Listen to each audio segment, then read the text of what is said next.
Mhm.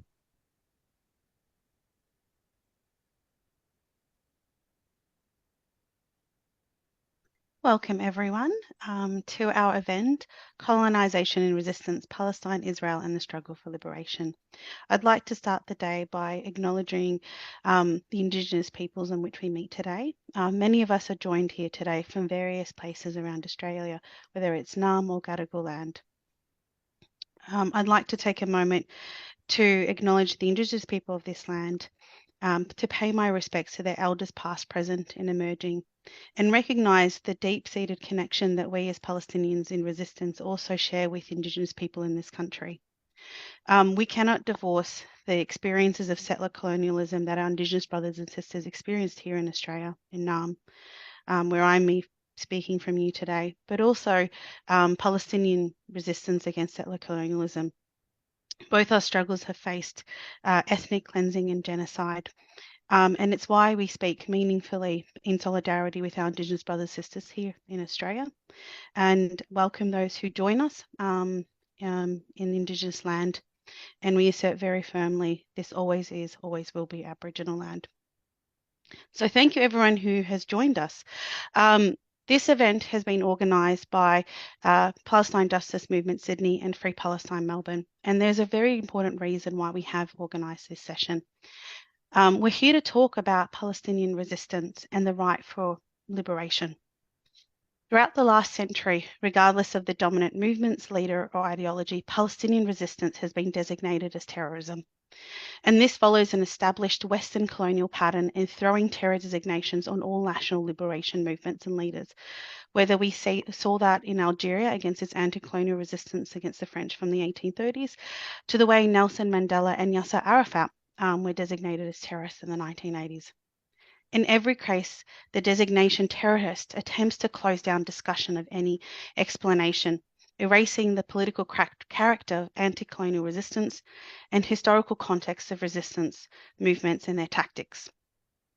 The Western treatment of Palestinian resistance, and we've seen this very clearly here in Australia and around the world since October of 2023, continues this really long tradition of refusing any context and insisting on a snapshot narrative wherein nothing that happened prior to October 7th or indeed after can be allowed to enter the conversation. And questions about why Hamas undertook these attacks and what were the root causes and how has the long brutality of the Israeli occupation and apartheid regime fueled this was simply ignored. Any slightest deflection from that particular hegemonizing snapshot of discourse or any attempt to include context has been attacked immediately and extremely ferociously. And this is actually a slight excerpt from one of our speakers today, who's an expert on Palestinian resistance and the rise of resistance, who joins us today. And I'd like to welcome him. Khalid Horoub is a Palestinian professor. He is in residence of the Faculty of Liberal Arts at Northwestern University in Qatar.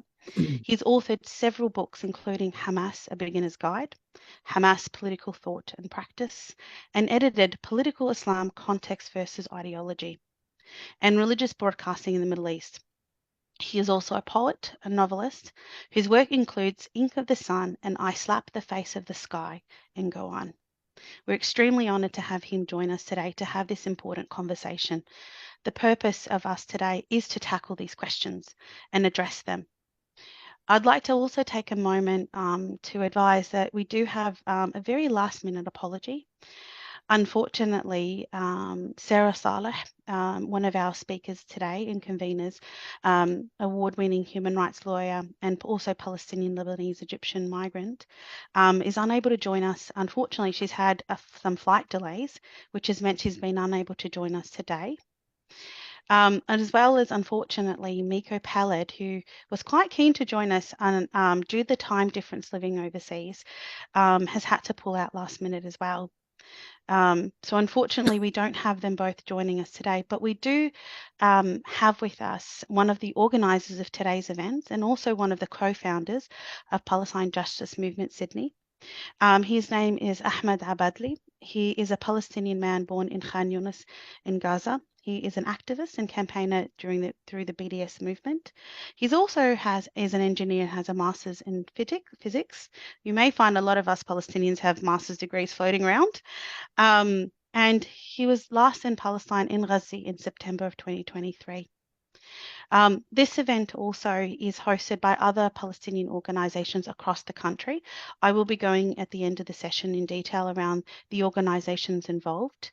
But I think it's really important to start the conversation with our two wonderful panelists with us. So thank you very much, Dr. Khalid Hurub, for joining us. We're very honoured to have you with us, and Ahmed Abadli. Thank you.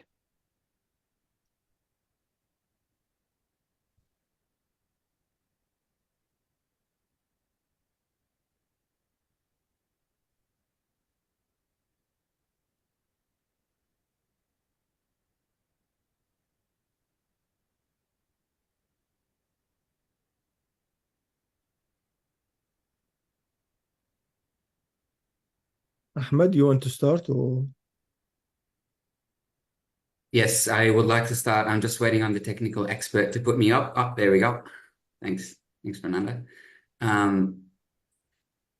Hi, Professor Khalid, and hi, everyone. My name is Ahmed. I am, as May said, I'm Palestinian from Gaza, and I'm going to be mediating the conversation with Professor Khalid Hurub today.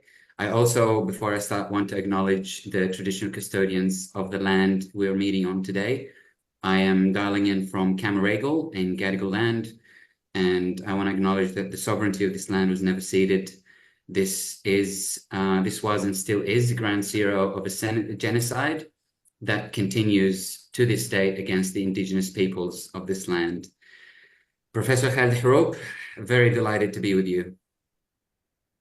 Thank you very much, Ahmed, and thanks, May, for the invitation and organization of this event. It's our pleasure. It's an honor to have you on board today. Professor, so Palestinians in the West and inside the occupied Palestinian territories and inside Israel as well, have been facing tough questions about the ongoing genocide in Gaza at the moment. And it has been exhausting, to say the least. In particular, in trying to work out how to frame, even to understand and at times, have an attempt to justify October the 7th events. Like many Palestinian figures said, it seems that the world has short memory when it comes to the Palestinian question or the Palestinian struggle. And there are forces existing that try to sustain that short memory in terms of the media, in terms of the political structure, and so on and so forth. And we find ourselves having to re-explain what the Palestinian resistance movement is over and over and over again, within the context of our history, our displacement, oppression, and, attempts to erase us.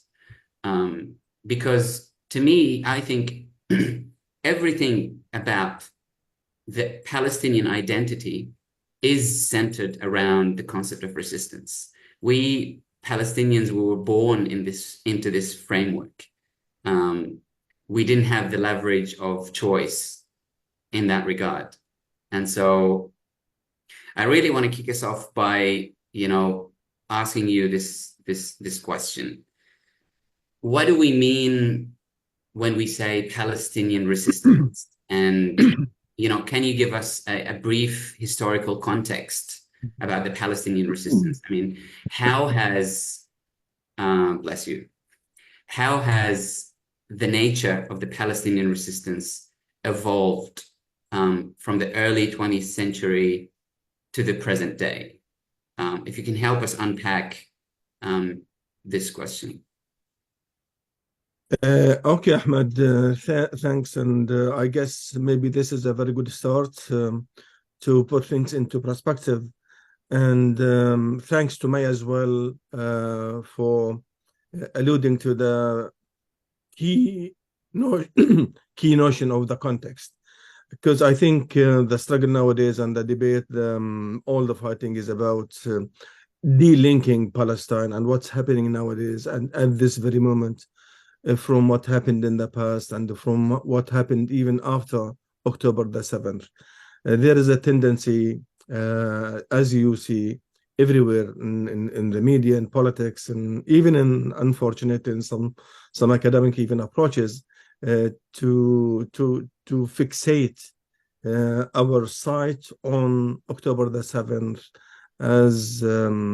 as maybe everlasting event. It doesn't have any roots. It doesn't have maybe any consequences in terms of genocide and the brutality on the Palestinians.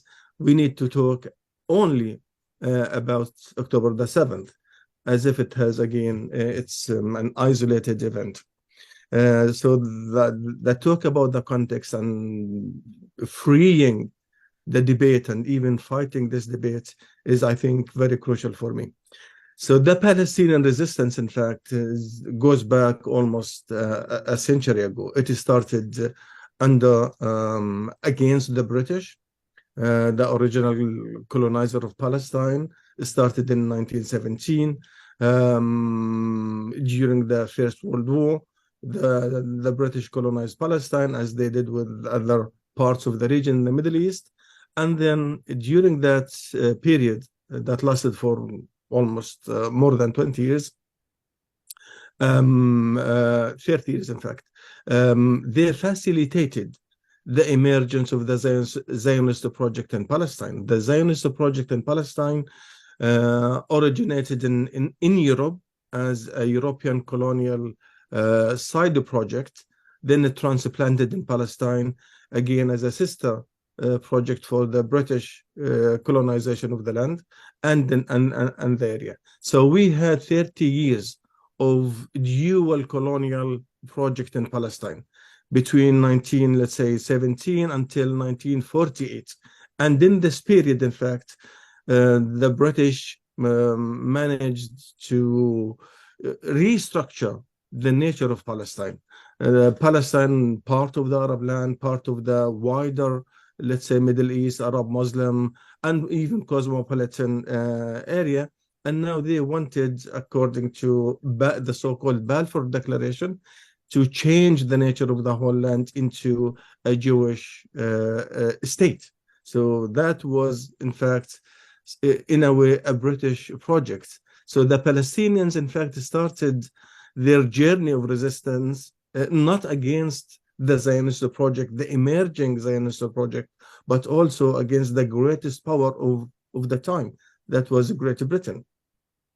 And since then, until this very moment, more than a century, the Palestinians have been in this process of fighting back, trying to maybe reverse, if you like, what the great powers have been doing against them. After the demise of the British, the Americans took over in supporting the Zionist project in Palestine.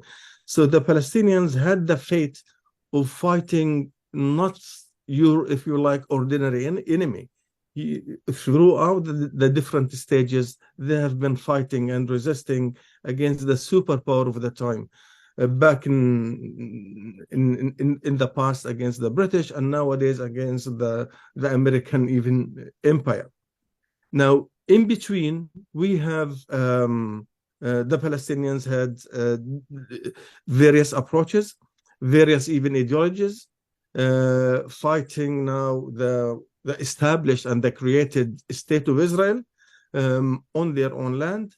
A case of settler colonialism, as we have seen it in Australia, and where you speak, in Canada, in America, and elsewhere, with settler colonialism, as you know, different from colonialism.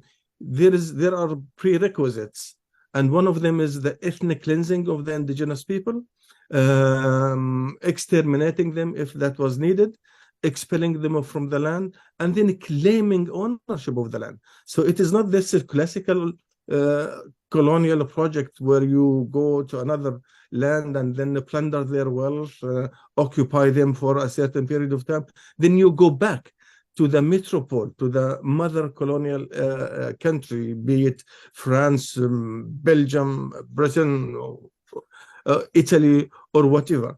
So you have a reference point in the classical colonial project, where again the people, the colonizers, they go back. With settler colonialism, you have this extermination nature in it, that I come to your land, then I claim ownership, and then you have to go away, you have to go out of sight, either by killing you or by expelling you, or so and so. So the project, the Zionist project in Palestine, is a settler colonial one in the sense. So the fate of the Palestinians was meant to be the same fate of the indigenous people of in Australia and in America and North America and elsewhere. The Palestinians had to fight what was the main blueprint that was designed for them, in fact. And then in doing so, in fighting this project, they adopted, and I wrote about this in several places, they adopted whatever ideology that was offered, maybe, if you like, in the market. They adopted Marxism, they adopted pan-Arab nationalism, they adopted nationalism, and then later on they adopted Islamism. So all these ideologies were deployed and employed to achieve one single objective, that is the liberation of Palestine. So they started with pan-Arab nationalism, meaning that is the liberation of Palestine is somehow connected to a wider Arab cause. If the Arabs get united, then they will be able to liberate Palestine. Then the Marxist and leftist ideology connecting the Palestinian resistance to global and universal emancipatory, if you like, a project against colonialism, capitalism, and imperialism. And then you had more or less limited national project led by Fatah, the famous Palestinian faction, saying we don't need to link the Palestinian resistance to a grand scheme of things. We need to focus on the liberation of Palestine, and the main way is armed struggle. So that is the Palestinian national project. All of them more or less succeeded in part, maybe failed here and there. And then with Hamas in 1987, we have the Islamist ideology now deployed in the struggle, focusing on Palestine. Originally, it was again connected to wider and the grand project, the Islamization of the region, but over time it became narrowed down to the Palestinian affairs, saying again, seeking the Palestinian liberation. What I wanted to say is, you have this project, and now the very last and the present episode of it is Hamas, is part of a long journey of Palestinian resistance that goes back at least a century ago. And now what we are within this, I have to say, what was happening to the Palestinian people? The Palestinian people somehow got themselves centered around the notion of resistance. They thought any group, any movement, any ideology that would practice resistance against the occupier, against the colonizer, should take the lead, should enjoy political legitimacy. So within the Palestinian national psyche, if you like, you have the notion of resistance was ingrained really deeply until this very moment. So movements and the groups, they would go up and down according to their adherence to the notion of resistance. The support to Hamas nowadays is not for maybe the Islamist or religious ideology of Hamas. You have, of course, a segment of the Palestinians who support Hamas for that. But the wider support of Hamas comes from this notion, the notion of resistance. As long as we have occupation in Palestine, as long as the colonization project in Palestine exists, you have resistance. It may take different ideological form, different political leaning, but the core of it is resistance. The leader of this resistance could be, again, pan-Arab nationalist, Palestinian nationalist, Marxist, or an Islamist. It doesn't matter that much. What matters is again the core of the project, that is resistance. Yes, and you've mentioned a lot, so we want to dig deeper and unpack a lot of these comments that you just made.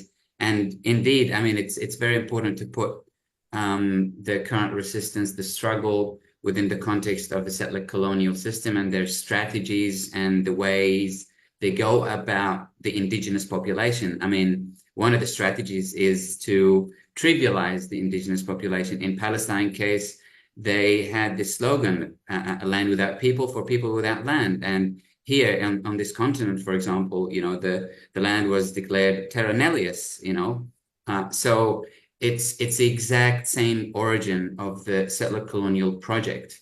And, you know, we do have a long history of resistance, you know, in the world, across the world, from Palestine to the civil rights movement, to the indigenous movements here on this continent, you know, alongside other colonized peoples. So thinkers like Fanon and revolutionary figures like Kwame Ture, Angela Davis, you know, Gary Foley and Mandela, to mention a few, you know, have helped shift the discourse on popular resistance, really, which has been demonized and stigmatized by the imperialist and colonial powers.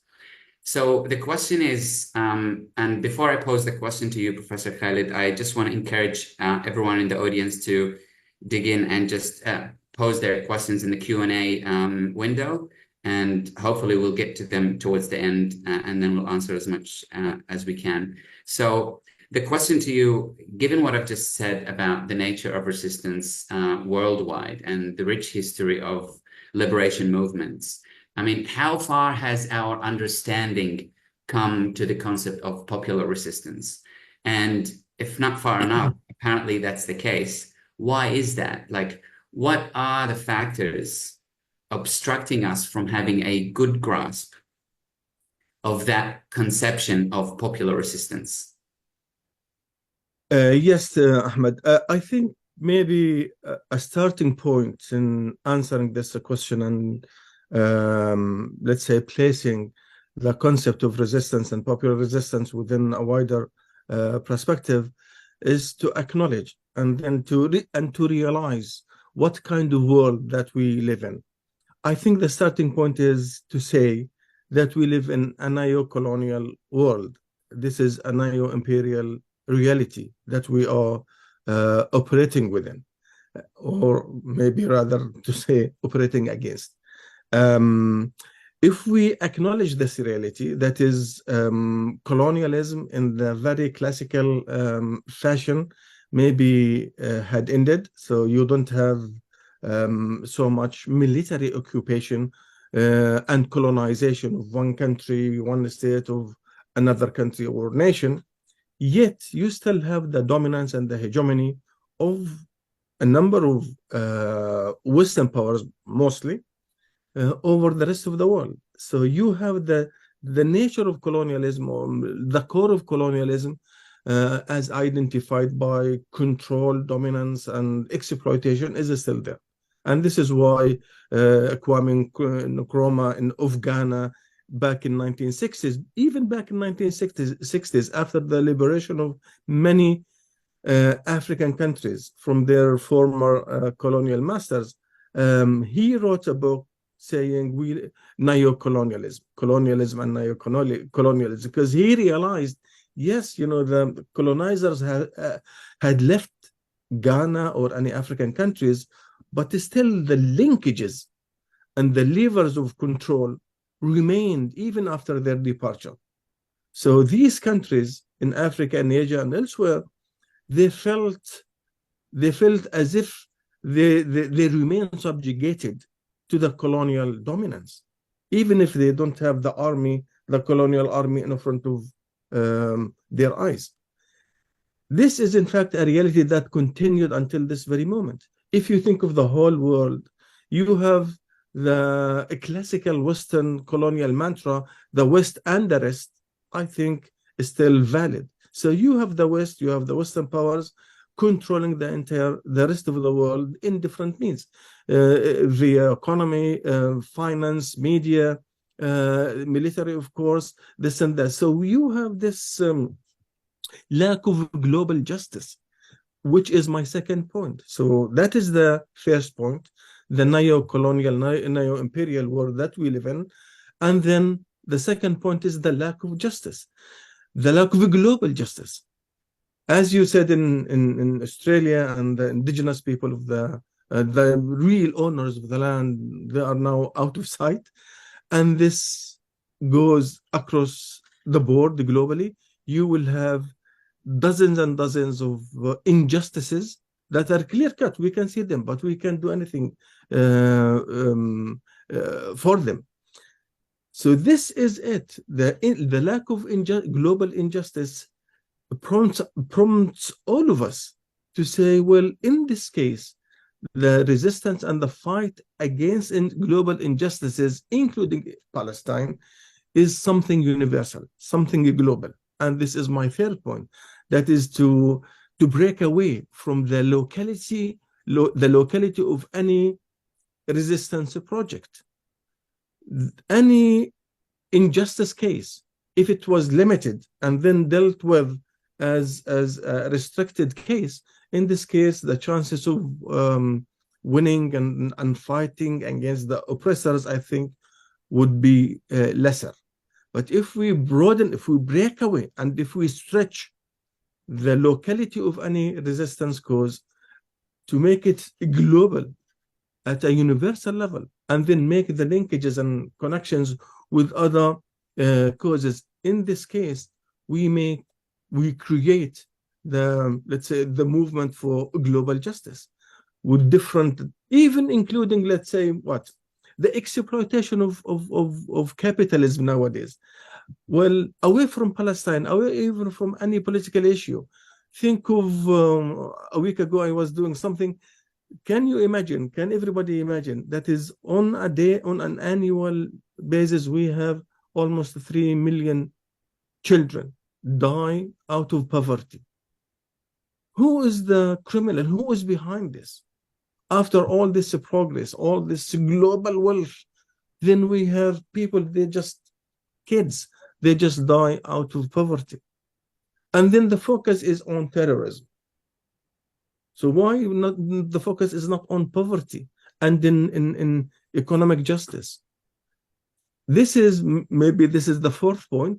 This is because who creates the global discourse, the dominant discourse, that we need to focus on this issue, terrorism, instead of environment or global poverty, is the same master who creates, who controls the media. So with controlling the whole, the economy, the politics, the military, we control the media, and we invent the dominant discourse. We need to talk about this issue. A number of issues, suddenly they take the lead, and we can see them in the media everywhere, headlines, TV coverage, and everybody talks about this. Consciously or unconsciously, we became imprisoned in certain talks. Why to talk about these along a list of issues at the expense of so many other uncovered issues? Again, this is part of the neo-colonial reality. So I think we need to raise our awareness and connect all these dots into one single struggle. That is the struggle against injustices in the world that we live in. Palestine nowadays, because of the genocide that takes place on a daily basis nowadays, as we speak, symbolizes the lack of injustice globally and universally. And this is why people now everywhere in so many countries, in so many parts of the world, they support Palestine. Yes, for Palestine as a cause, but Palestine as a notion, Palestine as a symbol of the fight against these exploiting global powers, that we feel as if we are paralyzed. We can't change, the structure that is controlled by these superpowers. So I think we need to keep the thrust and keep resisting and fighting on all these fronts, the political front, economic front, poverty front, if you like, media front, and university front. Maybe we will come to the university front at one point in the discussion. Thanks. Yes, 100%. I couldn't agree more about the new colonial structure. I mean, it's the colonization of the brain, really, that is, driven by this capitalistic system. And what happens is everyone is feeling that what Gaza did, it awakens the world to these kind of injustices, the climate injustice, this exploiting capitalistic system that we live in. They're all connected, they're all feeding into, this weapons manufacturers that are feeding wars and, compounding the problems in Gaza and the genocide that's currently ongoing. And so I wanted to dig deeper a little bit about the concept of the media and the coverage. So I take it you've been very, very busy over the past 9 months with your writings, with your editing books, or probably conducting interviews about the situation in Gaza. I mean, how difficult has it been for you as a Palestinian first, and as an expert on the subject matter of the Palestinian resistance, specifically the armed resistance, to explain these concepts? And why has it been difficult? I mean, someone like yourself, for example, all these authors that written books about Hamas, they should be the first point of contact for the mainstream media to explain, or trying to objectively or analytically talk about the armed resistance in Palestine and draw these connections that you just mentioned historically, and specifically about Hamas, the history and evolution and so on and so forth. So how difficult has it been for you, I mean, trying over and over again explain these things and explain that, we Palestinians have a voice and we are entitled to it? Yeah. Thanks, Ahmed. In fact, in over the past 9 months, it has been, I would say, maybe a very rough ride. As you said, I wrote a couple of books on Hamas. I consider myself as one of the experts in the matter. My first book was published in 1996, maybe at a time when Hamas was very small and very and less influential group.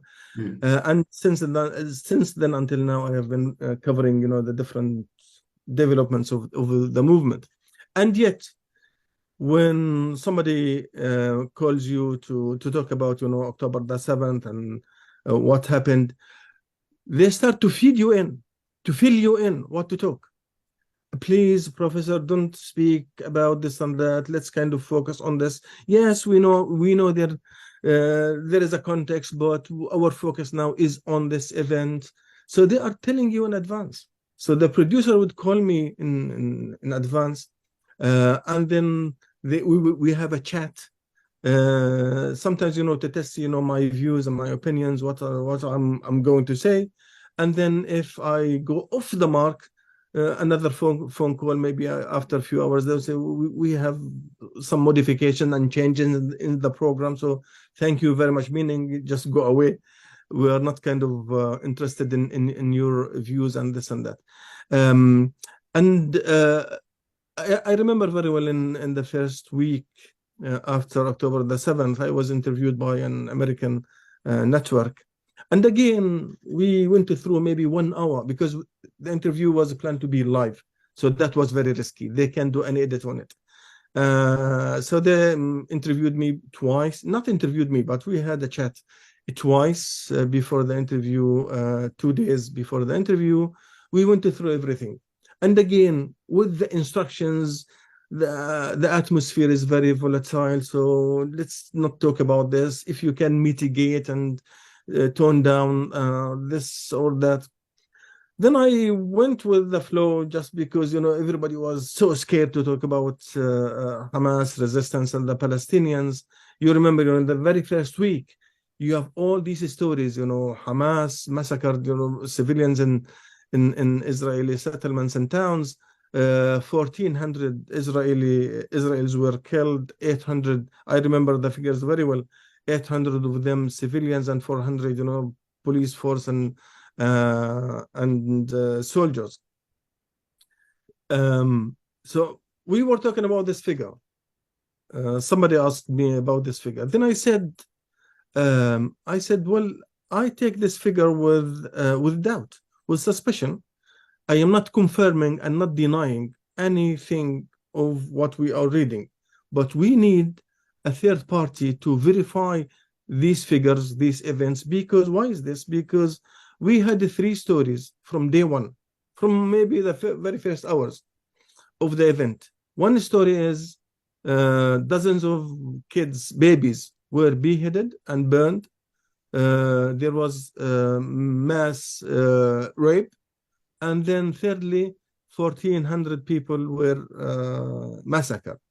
I said back then, a week after these stories, the first 2 ones, the beheaded babies and the raped women, were proven to be fabricated because there was no proof, no evidence, no concrete evidence. So based on this, I think I have the ground to doubt the third story. We need a third party. I am not denying what was supposedly happened, but we need a third party to verify this. This is what we teach our students, at the universities. If you have a story, if you are a historian, if you are a media person, if you are whatever, you need to have the 2 sides of the story, the 3 sides of the story to verify any evidence. So I am applying to myself what I am teaching to my students, as simple as this. So this is what I said. So the program was put online, then it was brought down maybe a couple of hours after that, and I was accused of anti-Semitism and the rest of it, the typical accusations. And the network published an apology to the listeners that my views were not accepted and this.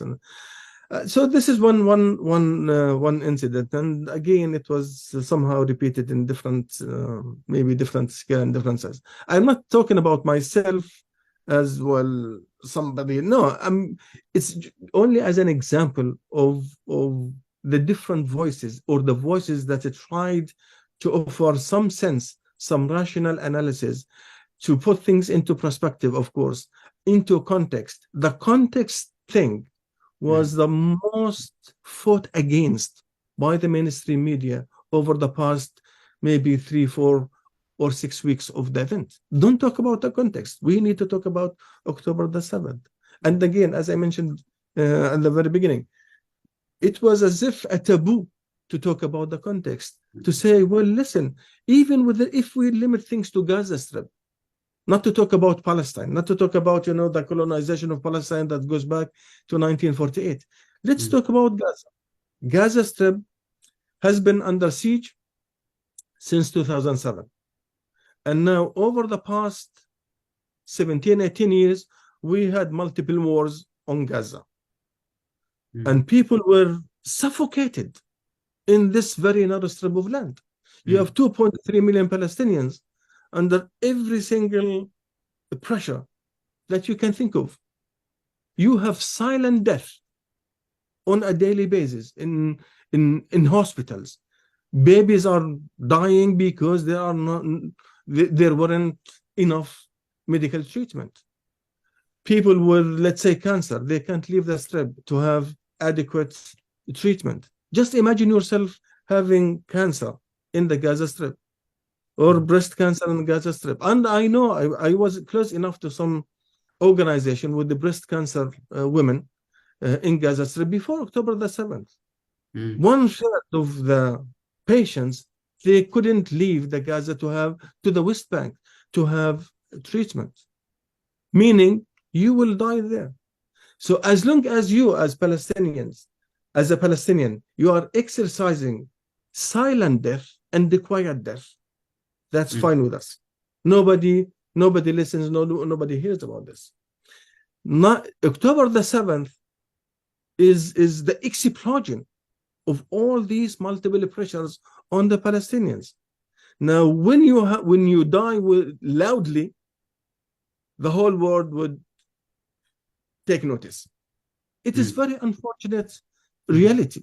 So we go back, and now the Palestinians that were killed during now by Israeli brutality and war, direct killing, the wars. We have 4 or 5 wars on Gaza Strip since 2007 until now. So we have thousands and thousands of Palestinians killed. Where are they? Who cared about them? Nothing. You need to remove them from the picture. You need to remove all these backstories from the context and talk about October the 7th. Yes. That's a great answer. I mean, it just guides me to the next question that I want to drill into more, like why there's an obfuscation about the root cause of the problem. So I heard you saying or making the analogy of the situation, you know, with the Titanic movie, for example. So how big of an obstacle has it been, the labeling of the Palestinian resistance movements, the armed resistance in particular, as terrorists, to block any objective analytical discussion or discourse on the Palestinian struggle for freedom? I mean, is this labeling intentional? I mean, given the wider historical context of other liberation movements against the colonization and imperialism, like how much of an obstacle, how much of a blockage is that labeling to objectively talk about Gaza and what's happening in Gaza and the right to resist against this settler colonial regime that extends, as you mentioned, not even from 1948, even before that, since, you know, Balfour Declaration, so on and so forth. So it's just that, you know, massive obstacle for people to objectively talk about the right to resist, but then we have that labeling. So I just would like to pick your thoughts on this bit. Yeah, of course. I mean, this is one of the core issues, terrorism and labeling resistance as terrorism. But before delving into this, let me, Ahmed, make a quick note on the Titanic analogy, because you mentioned it. I use this even in my classroom teaching, saying if we think of October the 7th and then this massive mainstream Western focus on and fixation on what happened on October the 7th, and then removing what happened before and even what happened after. So just think of the genocide that took place after October the 7th. As we speak now, we are approaching the 38,000 people killed in the Gaza Strip.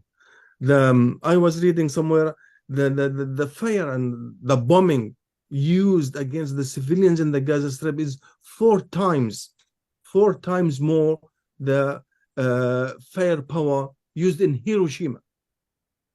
And the Gaza Strip size is maybe 1/3 of Hiroshima area. So can you imagine it? 4 times the atomic bomb that was dropped in Hiroshima now, as we speak, were dropped on Gaza. And then you need to remove this. We need to remove what happened after and what happened before and focus on that event. The analogy of the Titanic comes from, you know, maybe most of us watched the Titanic, and we remember, I asked my students, name me a couple of names of that movie, Titanic. Of course, they remember Jack and Rose, the main 2 stars. Then I said, we were attached to our seats for more than 3 hours, waiting for the fate of Jack and Rose. So you have this big ship fighting, you know, the angry waters and the drowning at the end of the day, with thousands of people dying and drowning, and we can see them in the background. They are nameless, faceless. We didn't care about them. We cared about the fate of Jack and Rose. So the whole issue, the whole emotional attachment was towards Jack and Rose, the 2 stars of the movie. These are the hostages nowadays, the Israeli hostages. Everybody talks about them. And nobody talks about the Palestinians. Tens of thousands of Palestinians killed before, tens of thousands of Palestinians killed after. So maybe in let's say artistic works, in fictions, and in art, even in movie, you can do this, because of course you need to personalize the tragedy and the trauma, and then have the backstory, the entire backstory as a history or something in the wider context. But this is maybe for in art is acceptable, in fiction is acceptable, in a drama could be okayed, but not in real life. In real life, I need to know if you consider me and you as equal human beings, that my blood is as worthy as yours. When we are dealing now with the Palestinian case, it is, the same classical treatment and dealing with colonialism back in the 19th century. That is, you have two classes, two races, superior race that we have to care about. They are worthy, and they have they have all the time the supreme position. And then you have the lower races. We don't care about them. When Churchill was asked in the parliament in 1930s about the people of Palestine, somebody asked him, saying, well, but if we support a Zionist state in Palestine, you have indigenous people there, the Palestinians. He said, well, these are lower grade race. The Jews, the European Jews, they belong to us. They are higher grade race, superior race. So if a superior race goes to a land where a lower race lives, even if this lower grade race lives in the land for millennia, the superior race has the right to take the land and to take everything. This was said on the record. Now, I am saying this because I think this is one helpful perspective to understand the whole idea of designating the Palestinians or others as simply terrorists. Gandhi and the Indian Congress movement was designated as terrorists. Gandhi, the most peaceful maybe person. In 1880s in India, the British killed in the very infamous incident called the mutiny. They killed in a span of a few weeks more than 800,000 Indians because they were terrorists against the British. In Kenya, the Mau Mau revolution for liberation, they were again labeled as terrorists. As you said, in you and May in the introduction, Nelson Mandela was designated as a terrorist, he and his African National Congress movement. So this is a typical designation thrown on any anti-colonial, anti-Western, anti-whatever movement if this movement belongs to the lower grade race. And if you think of terror, the whole idea of terrorism at one point, what is terrorism? Why you are so concerned about this? The creation of the industry of terrorism. Now you have journals, violence and terrorism. You have think tanks, policy-orientated centers about terrorism. So you think terrorism is overtaking the whole globe, and on annual rates we have millions of people killed of terrorism. I got interested in this because I think one of the approaches that we need to adopt all the time is to deconstruct and to question every single term, approach that comes from the neo-colonial structure. What is terrorism? And why are you so much obsessed with this? Why this creation, the industry of terrorism? I found the following. I found that terrorism doesn't figure in the most 20 top causes of death globally. So I thought terrorism is like, massive wars, global war, killing people. You can see it. You will see maybe heart disease, you will smoking, you see traffic accidents, you see environmental destruction, poverty. 20 causes, the main causes behind death in the whole world. Terrorism is not there, maybe not in even 50. So why suddenly you push this thing to the top and it becomes the obsession in the media and politics and everywhere? So this is, I think we need to have the colonial and racism perspectives accompanying us throughout understanding this kind of designation. Now, when we come to the Palestinians, that is, sorry for maybe digressing, but when we come to the Palestinian case, again, since 1920s, when the early Palestinians resisted the British, they were labeled terrorists. Ezzedine al-Bassam in early 1930s, who fought and led a rebellion, military rebellion against the British and the Zionists, he was designated as terrorist. He is in his land, in Palestine, fighting colonizers, for God's sake, and then he was labeled as terrorists.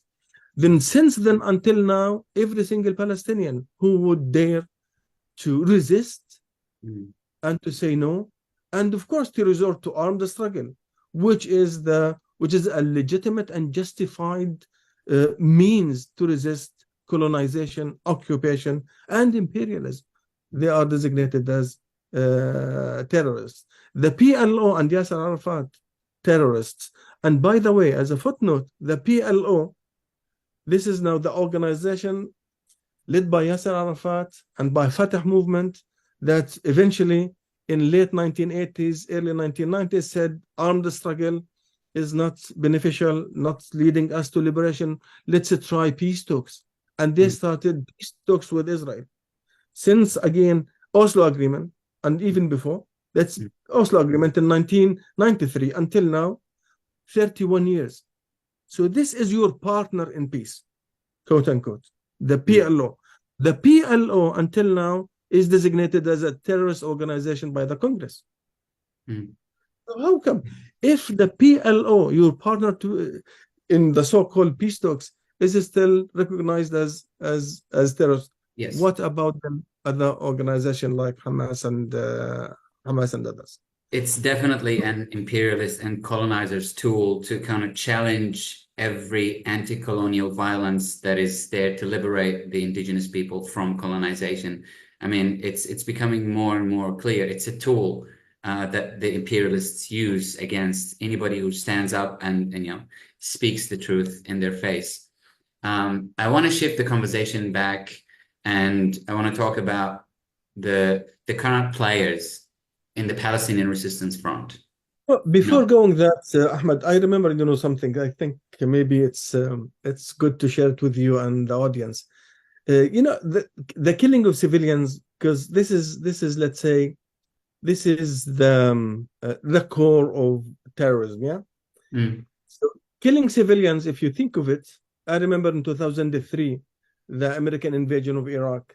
A journalist asked Madeleine Albright, who was the Secretary of State back then. He said, and the figure was confirmed, he said there were 500,000 Iraqi civilians killed in the war and because of the war. So do you think what you have achieved politically and militarily somehow justifies the killing of 500,000? Think again, 500,000 Iraqi civilians. So Albright said, yes, it was worthy of that. Yeah, that's so we killed 500,000. Think of that, 500,000 Iraqi civilians. Nobody cared about them. The same figure in Afghanistan. So basically, what Israel is doing, saying, well, killing 38,000 Palestinians in Gaza Strip is the practice that you have done back in the past, and even in the present in Iraq, Afghanistan, here and there. It's normal for us to kill civilians, but it's not acceptable for you to kill our civilians. Though the ratio, and I need to emphasize this, Ahmed, the ratio, I did some research on this, during the Israeli wars in Gaza Strip, the ratio of killed Palestinians to killed Israeli civilians is on average, without going into details, is a 21-1. So for every Israeli civilian over the past 20 years, we have 21 Palestinian civilians killed. And the whole talk is about Hamas. Nobody talks about Israel. Nobody talks about the Palestinian civilians killed on a daily basis.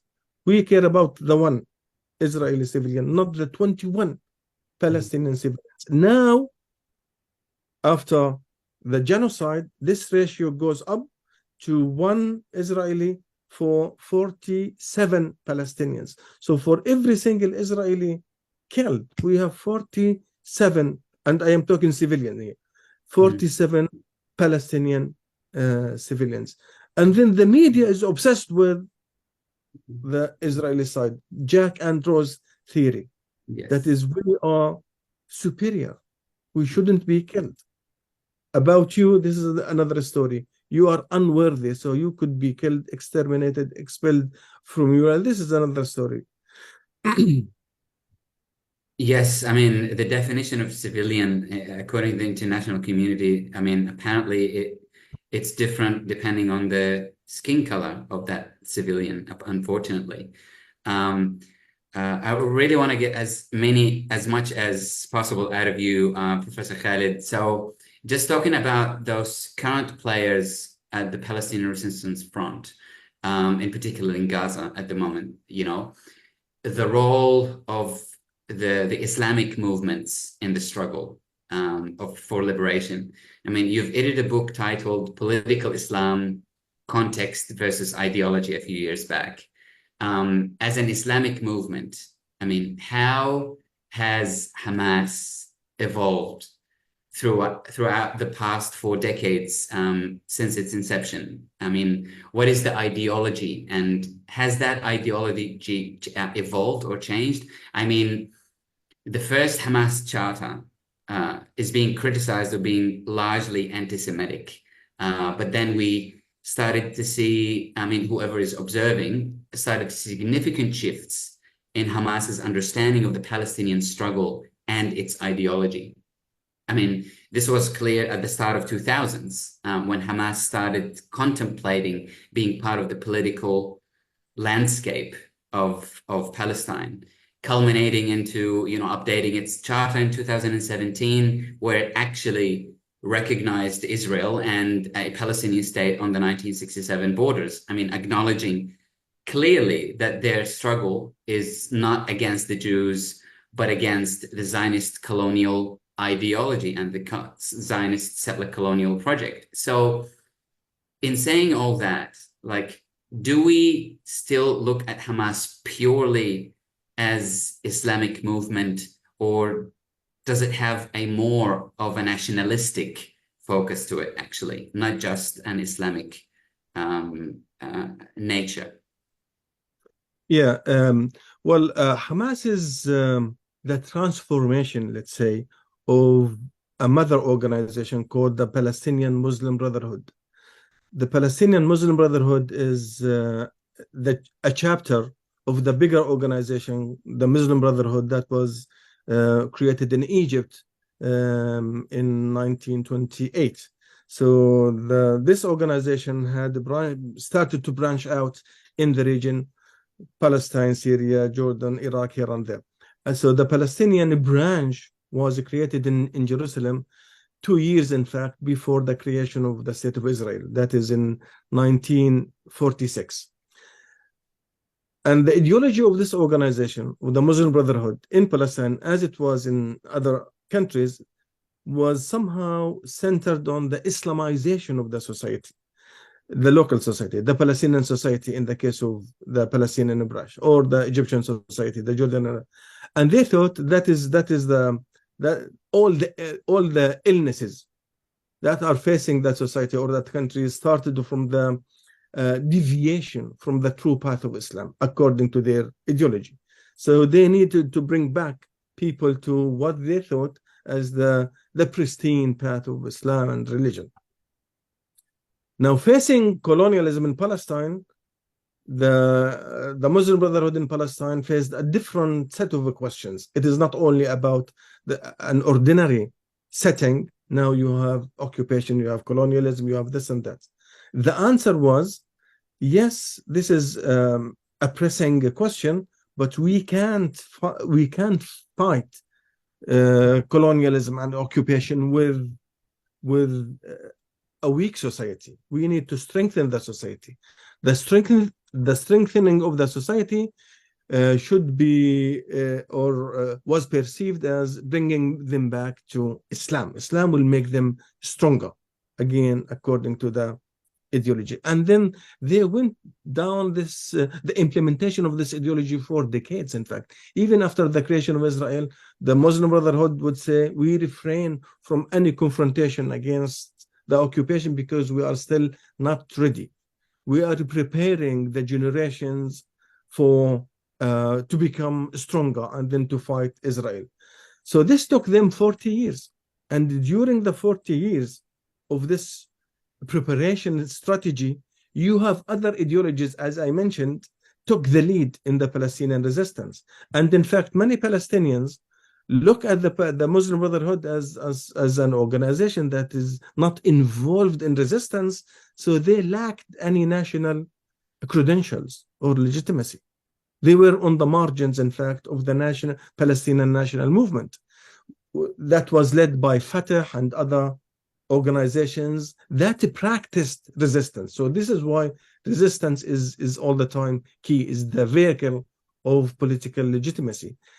The Islamists in Palestine, they lacked that legitimacy during the long years of non-practicing resistance.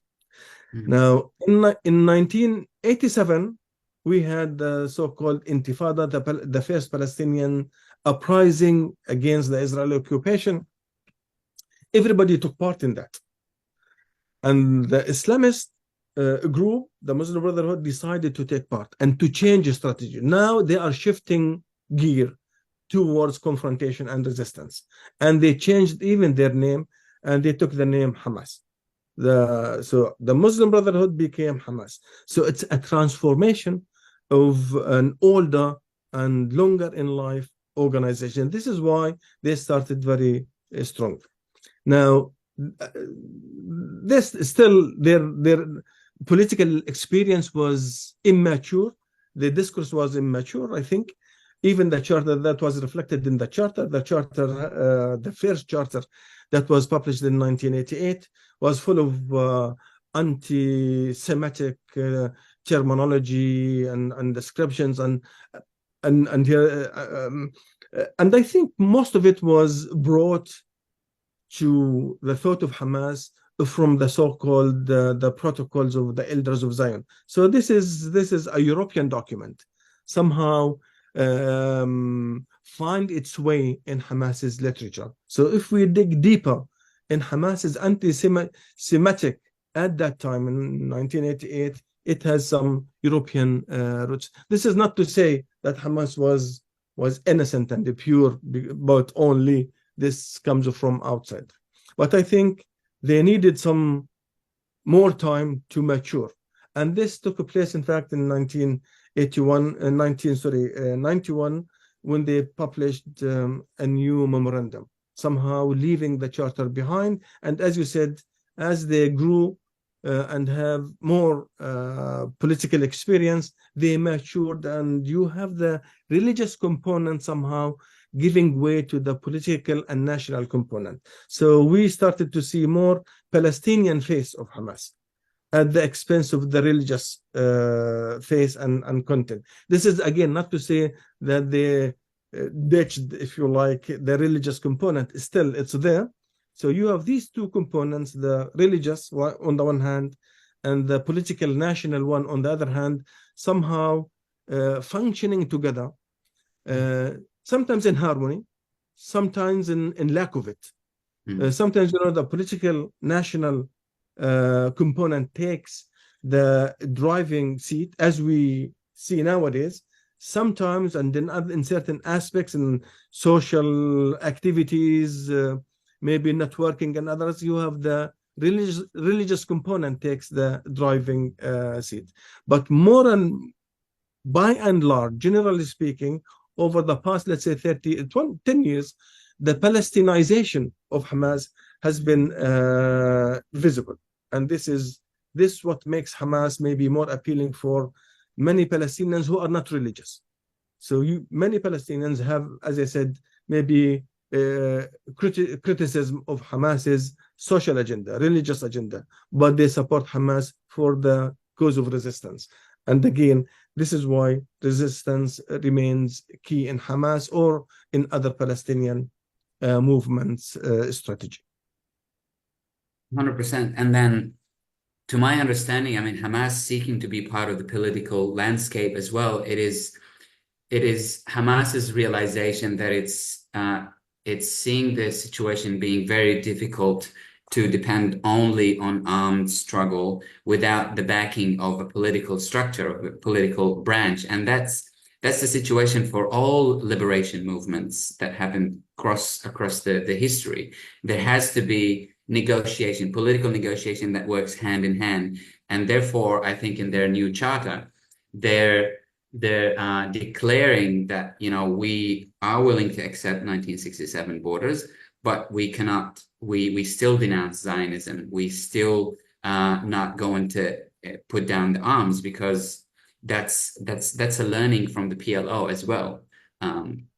So Professor Khalid, a question that is on the mind of so many in the West. So what is Hamas's goal here? So I'm just paraphrasing. So by the looks of it, you know, and after winning the legislative elections in 2006, you know, Hamas seeks to seize power, or perceived to, you know, seek to seize power in the entirety of the occupied Palestinian territories, to create this Islamist society, and in doing so, marginalizing other Palestinian political blocs or parties who do not align with those beliefs, and, you know, eventually, and consistently with their charter, eventually to destroy Israel.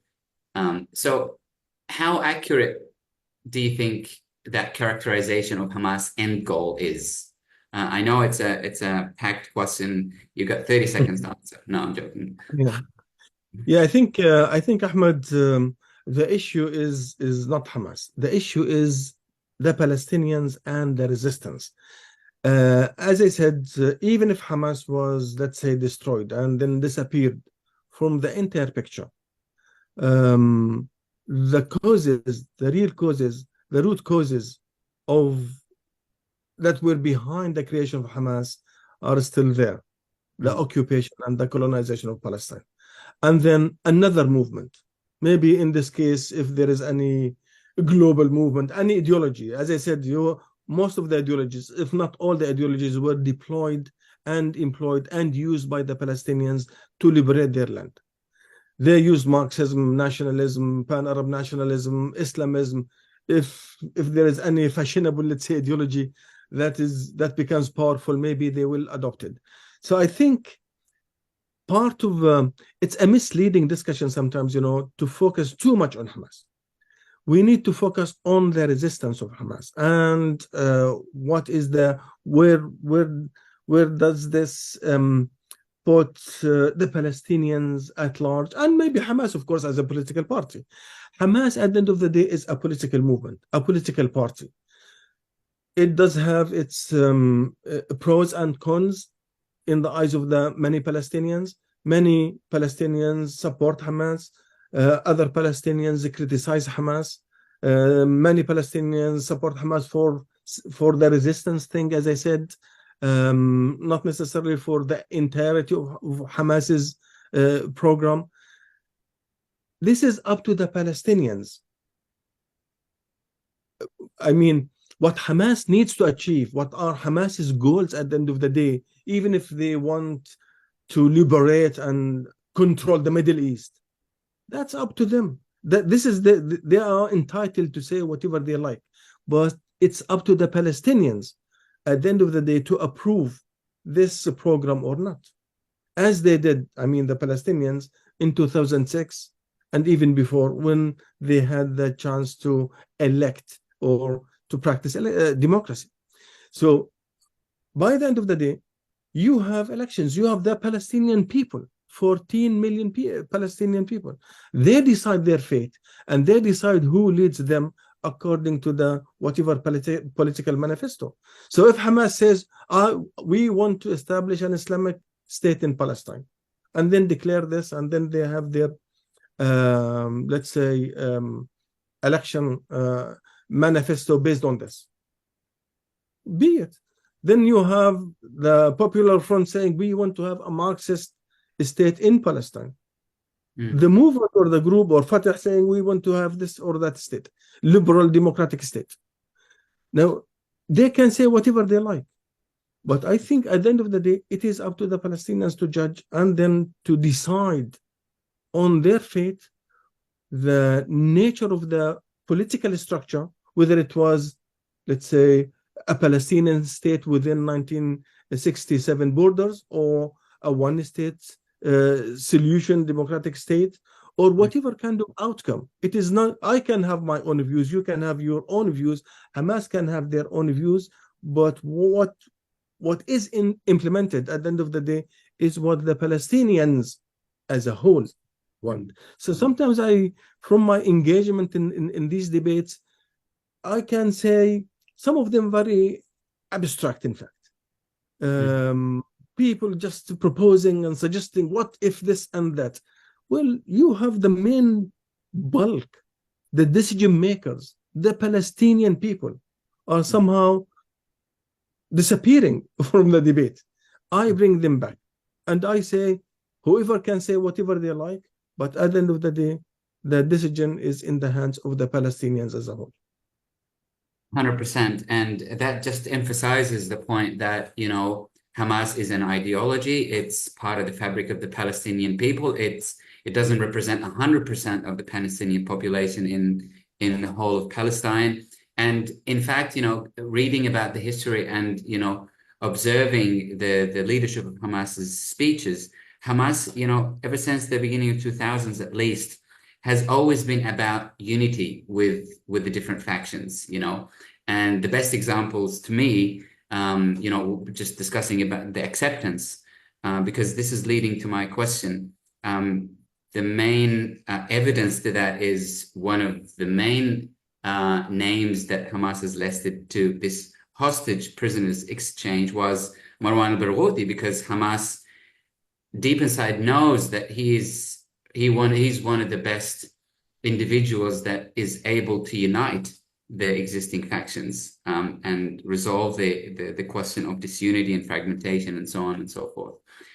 But I want to go back to the acceptance of Hamas, and that would be my last question. I promise the audience, and then we'll go through the many questions that I can see in the Q&A, because this is very common question and quite persisting.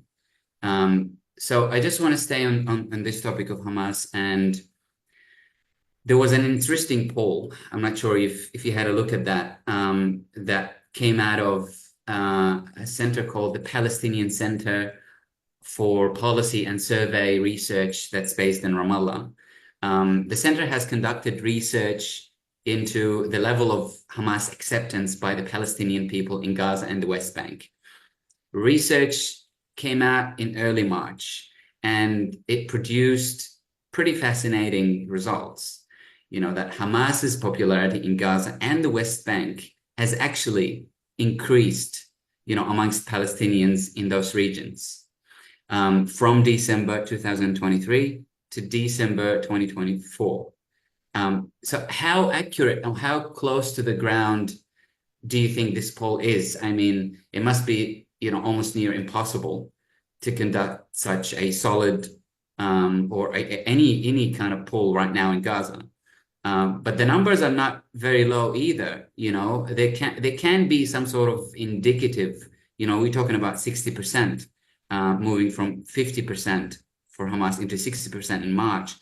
And there has been also a similar increase in Fatah's support, although lower, probably 22 to 23 to 32% of an increase in support of Fatah in Gaza, moving from December 2023 to March 2024. So the question is, I guess, how do Palestinians feel about Hamas and other political parties in Gaza and the West Bank?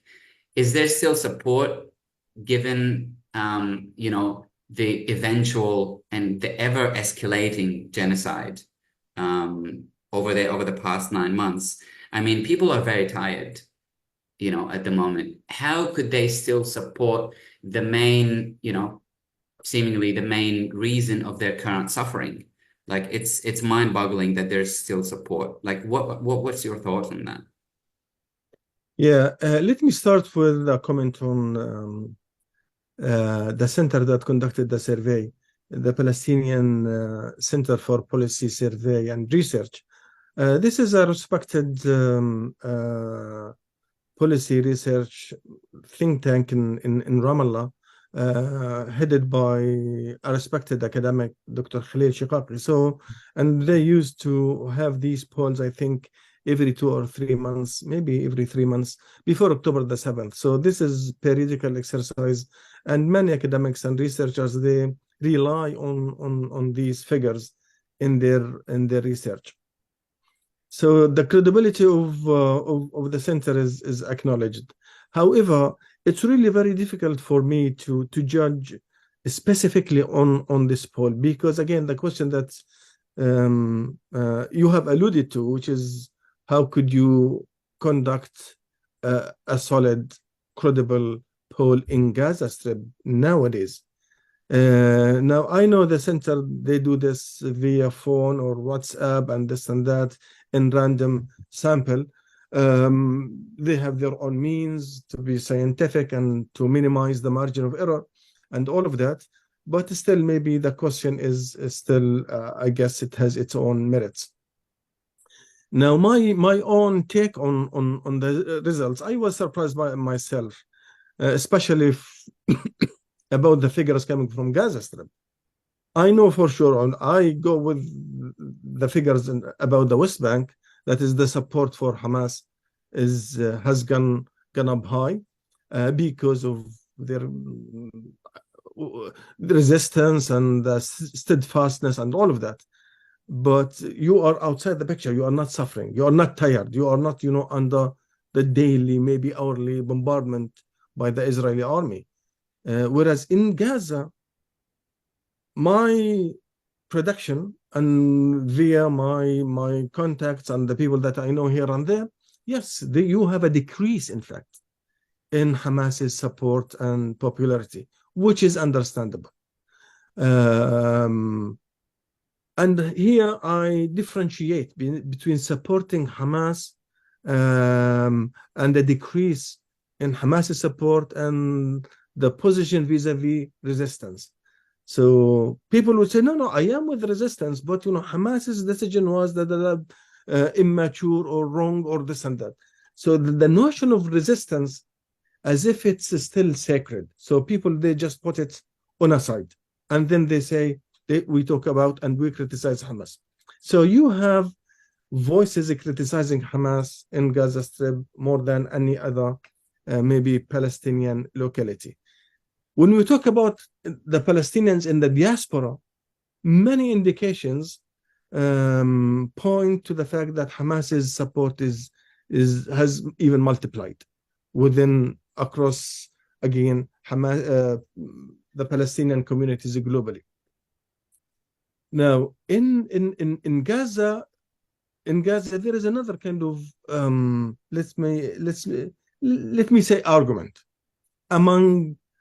I would say maybe this is the main, if not the main, if it's not the main argument, one of the main arguments nowadays in the Gaza Strip, saying the following: maybe Hamas took the wrong decision in October the 7th, the scale of it, or the unpredicted maybe consequences.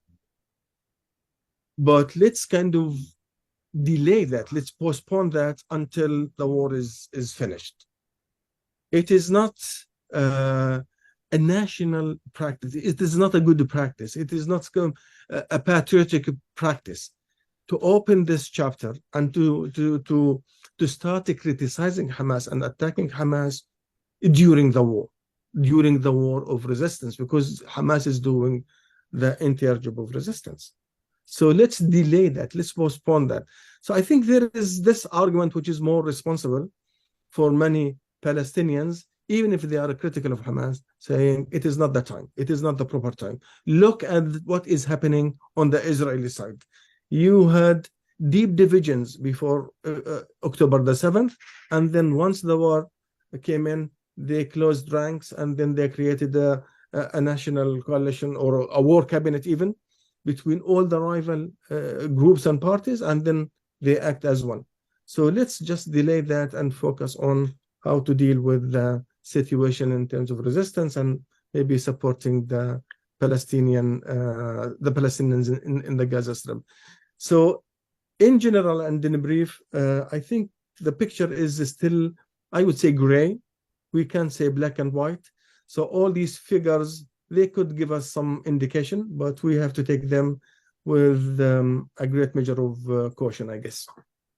Yes, that was actually one of the questions that came to mind when you started speaking, like how could Hamas take this unilateral decision of doing these actions without consultation of, the representatives of the people, embarking on such a reckless, action that, resulted in what we're doing now. But I think I agree with you that these questions must be answered and addressed. But I think the current situation doesn't allow for it to be entertained properly or addressed properly. Apologies to everyone hijacking Professor Khalid for my questions. There's a lot of questions in there. I hope we can get through most of them. So the first question is about whether you, Professor, have a crystal ball around you, ready to give us some expectations about the future of the Israeli entity in the coming decade or so. Say that again. I didn't follow you. So what is your expectation about the future of Israel in the coming decade or so? Again, I am not in the business of a prediction. We academics, we stay with the reality on the ground and trying to understand what's happening. But I guess one of the consequences of October the 7th is to put some really serious, big question marks on the entirety of the Zionist project. This is a project that was created against the indigenous Palestinians on their land, stealing their properties and everything. And now it has been exposed. People started to talk about the origin of the cause, not again, despite all the effort that we can see here and there. People started to start, what is happening? Why, what is this thing called Palestine on the Palestinian cause? So I think this questioning is bringing back to the table the origin of the project, and which is very great and healthy. And I think the talk about the dismantling the racist colonial Israeli project is now gaining more and more currency, even among non-Zionist Jews. That is, as long as you have a racist colonial project in any part of the world, then you will have wars, conflicts, and now genocide and all sorts of wars. So you need to go to the basics and the root cause of the whole problem, which is the dismantling of this racial colonial project. And then after that, we talk. Yes, thank you very much for answering this question. I've got an interesting question here. You mentioned about the liberation movements, the historical liberation movement, the Marxism and socialism and so on and so forth. So the question says, it's interesting thinking of different ideologies as tools that Palestinians tried to use for liberation. Why do you think Marxism and socialism failed to achieve this? Is socialism still useful as a tool for Palestinian liberation? I think yes. First of all, I mean, the failure of Marxism and socialism is something not to do with Palestine or the region. Of course, it has been a global and universal struggle. And then we all know the imperial Western colonial attack on socialism and Marxism was beyond imagination. So you have massive attack against this ideology that was led by the notion of global justice. Now, we agree or disagree with so many practices here and there with the Stalin and with, the implementation of extreme, let's say, versions and maybe violation maybe of the core ideas. Yes, but you have an ideology that called for social justice. And when you call about social justice, this means the flattening of all these hierarchies and the structures where you have the metropoles controlling the rest of the world. So you have a human essence in the project. So I think maybe it's a bit too much to say it has failed. It has been weakened. It has been defeated, yes. But in Latin America, still in Palestine, we have the Popular Front, we have the Democratic Front, we have leftist, Marxist leaning groups. So it is not. I wouldn't say it's a total disappearance from the project, and the history doesn't end against what Fukuyama predicted.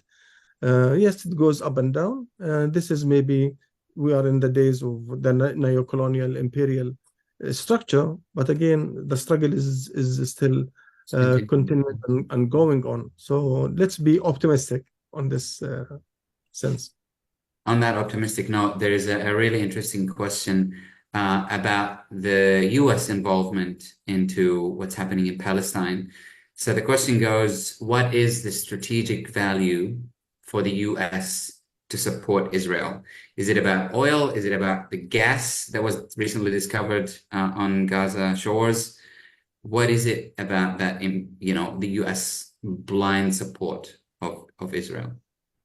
Yeah, I think maybe we need to revisit the idea of Israel as an asset for the US in the Middle East. It has become a burden in terms of interest calculations, pure naked interest calculations. What is the use of Israel to America? The oil is running smooth and well. America controls, the Gulf with or without Israel. So what is it then? I think part of the answer, and I am not claiming to offer a well-rounded answer, part of the answer is to do with the ideology.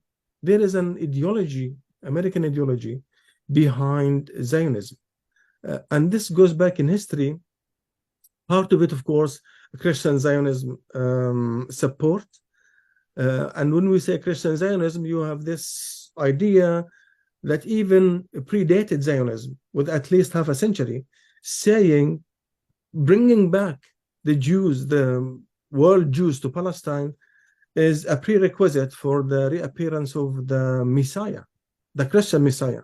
So you have many Christian groups who are not necessarily pro-Jews or love Jews. Many of them were, in fact, anti-Semites, but they believed in the idea of bringing back the Jews globally to Palestine because this will speed up the appearance of the Messiah and then bringing back the kingdom of God and peace and whatever to the whole world. So you have this religious ideological component behind the support of Israel blindly. as we can see it, I think the head of the American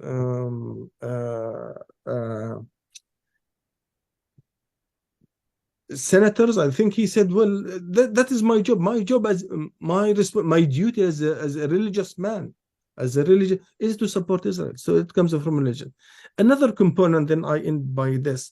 Another component, which is again a mix of political, historical, and common psyche, is the thought of Israel as a prototype of the American project.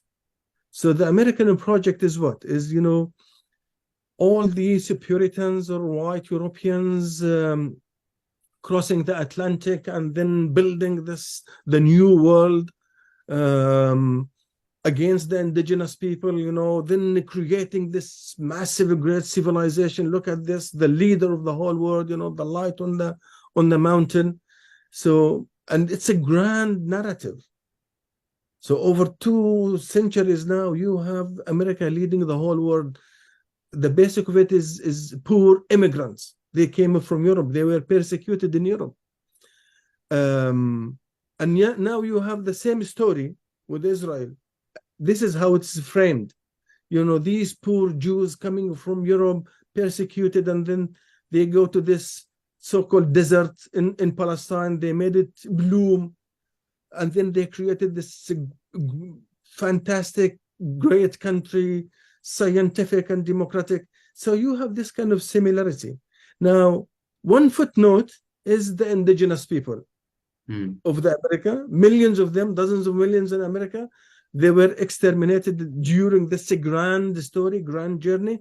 Well, we are sorry for this, but you are not the story. The indigenous people, you are a footnote. Now we have museums to say sorry for you. We build some museums. We write about you in the books, and we say, well, maybe we made some mistakes. Again, the same story with Israel. The main story, the main narrative is framed in that line, the line of the Jews coming to Palestine. Now you have, well, unfortunately, we had some people there called the Palestinians. Footnote, again, well, we have to kill them. We are very sorry for this. Maybe in the future, once we are victorious, we will build some museums for you guys.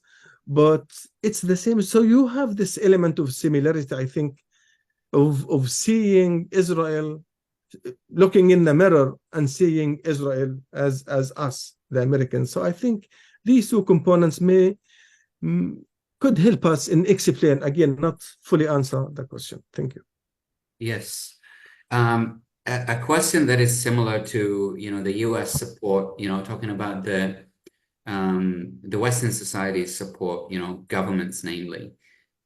So I get a question that says, the Australian government has said it would recognize Palestine as part of the peace process towards a 2-state solution.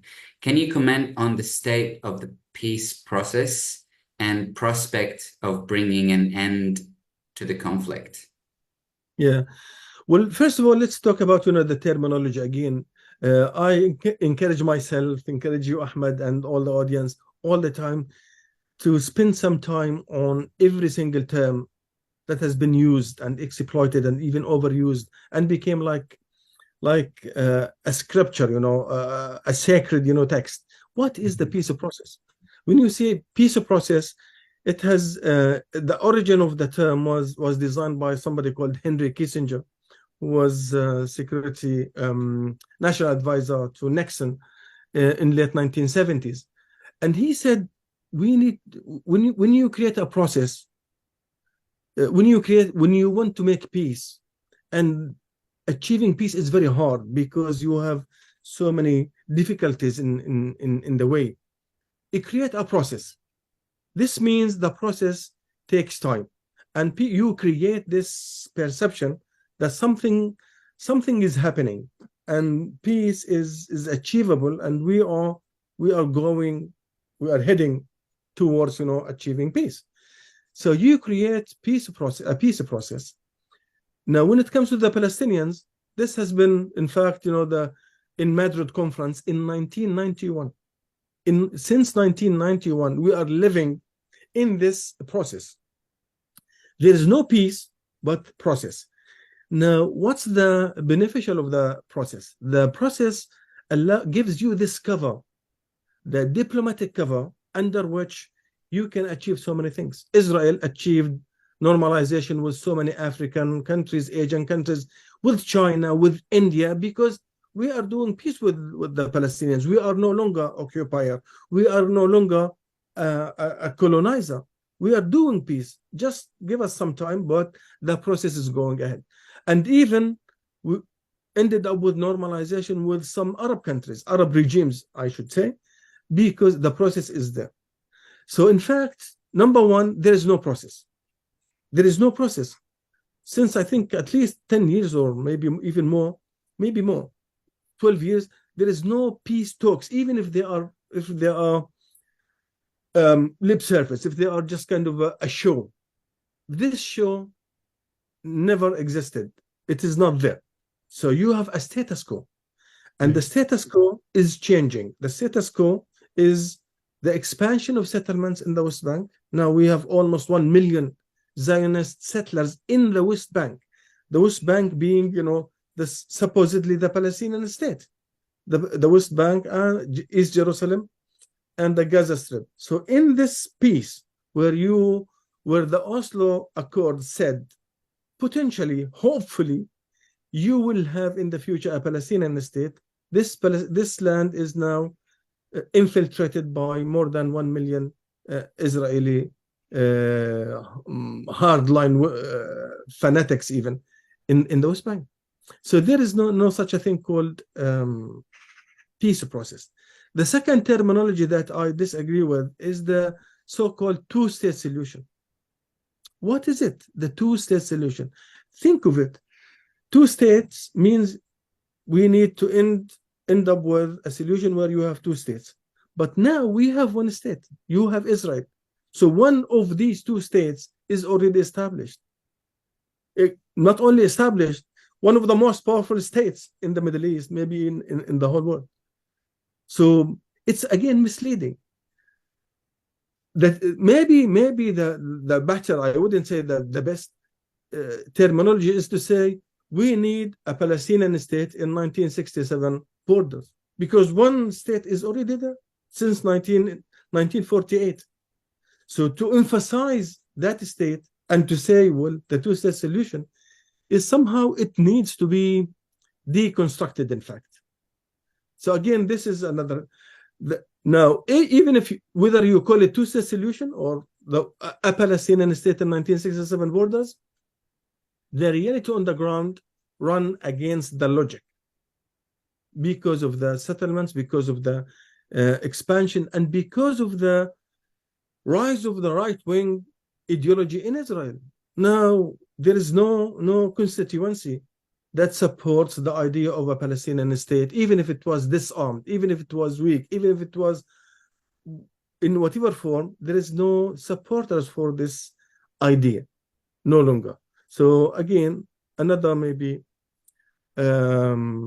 way or cause for us to think again of these ideas. Thank you very much for pointing that out, because it's on the minds of many people ever since the genocide started. I mean, there's a need to kind of decolonize our language from those outdated terminologies, if you will, talking about peace, talking about two states, talking about, sovereignty. There's no such a thing under occupation. Of course, you're talking about a bubble where there's a government inside, but then when you go through the checkpoint outside into another bubble, you realize the system of Bantustans that you live in. So there's a number of things that we want to get rid of, remnants from, the colonial powers and the imperialists that are, imposed on us as supporters of Palestine and as Palestinians. I wanna ask this kind of seemingly provocative question, but it's pretty persistent, and many people are asking. So can you comment on the claims that Israel has actually funded Hamas at some point? At a certain time throughout the history of Hamas, Israel did provide some support in terms of their social activities in Gaza. I mean, even under the siege, Netanyahu was bragging that, we need to maintain Hamas to be a governance in Gaza and so on. So in some way, Israel has kind of seemingly funded Hamas and maintained it. So I'd like to hear your comments on that bit. Yeah. Number one, this talk about, even goes back to 1970s, 1980s, saying Israel, in fact, created Hamas.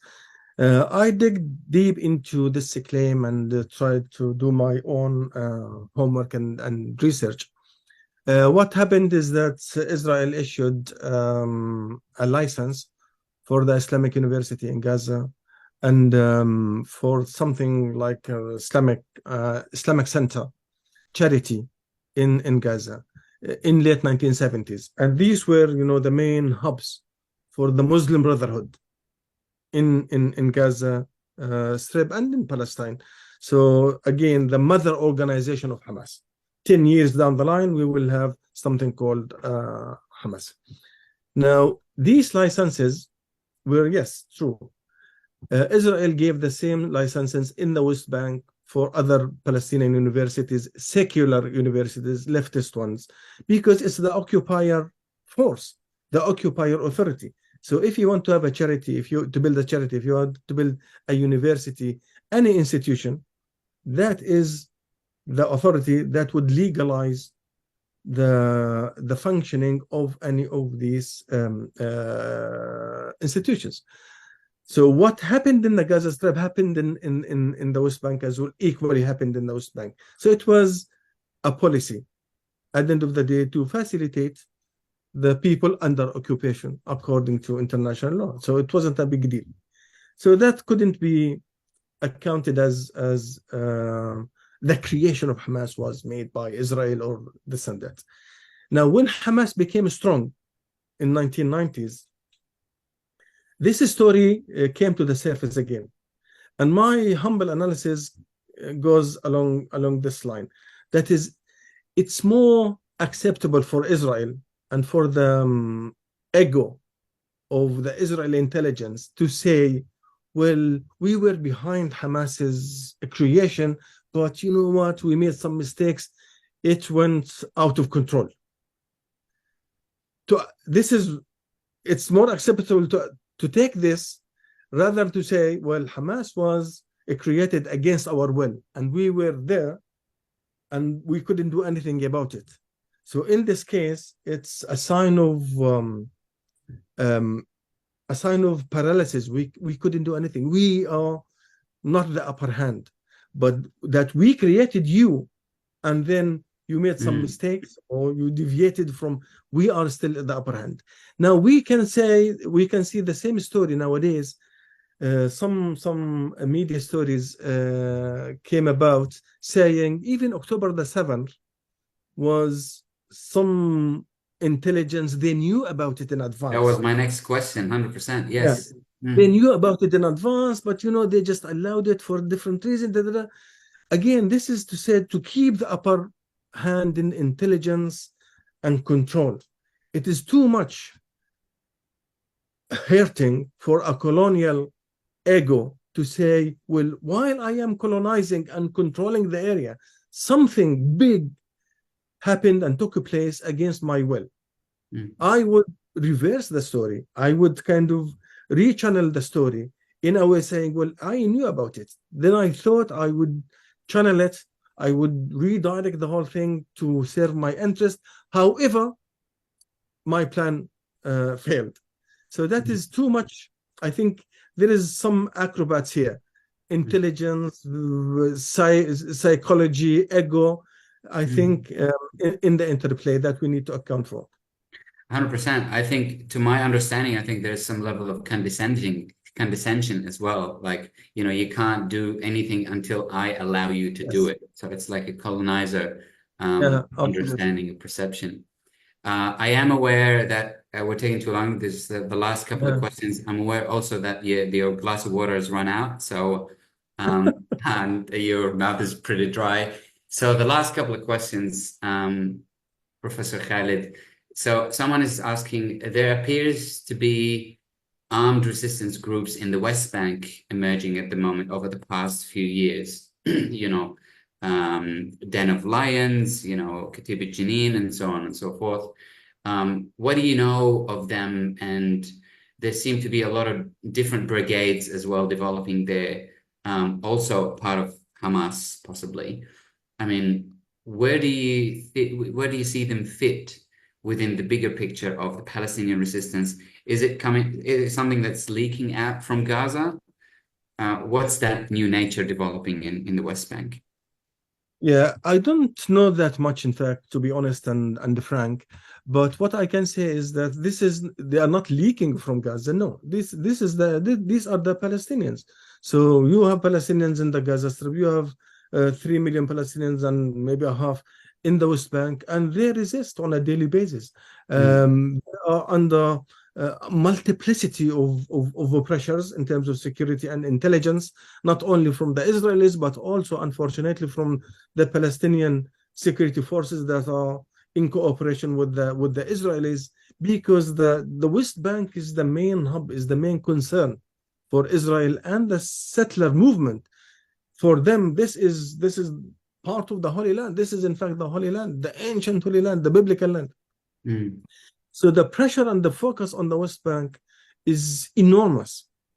And the killing, of course, is on a daily basis. And despite that, we have these groups in Tulkarem, Jenin, Nablus, here and there, which is amazing. For me, it's an amazing phenomenon. Again, emphasizing the significance and the significance of resistance, and as a crucial strategy for the Palestinians.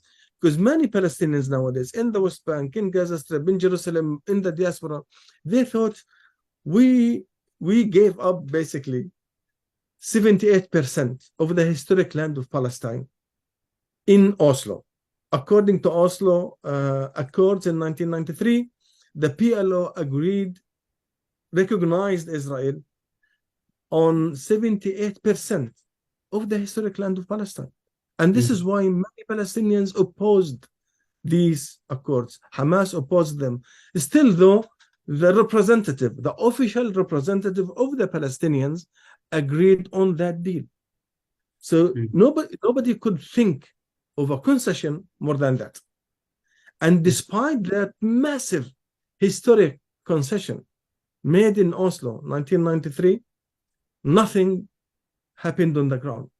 In fact, exactly the opposite. More expansion, more settlements, more subjugation of the Palestinians. So this is why people said enough is enough. Even when we decide to give the so-called peace talks the chance and opportunity, and this is the end result. The end result is losing more and more land, sovereignty, dignity, and all of that. So resistance again became the default option. The resistance groups, many of them in the West Bank, belong to Fatah movement, which is supposedly the backbone of the PLO, and whose president is Mahmoud Abbas. Yet you have some descending factions and angry elements and angry groups against Mahmoud Abbas himself, against the Palestinian Authority, saying enough is enough. You are doing just the dirty job of the occupation. So it's kind of not only Hamas, it is, Hamas, Islamic Jihad, Fatah, Popular Front, across the board, which is again remarkable for me, despite all the odds to happen in the West Bank.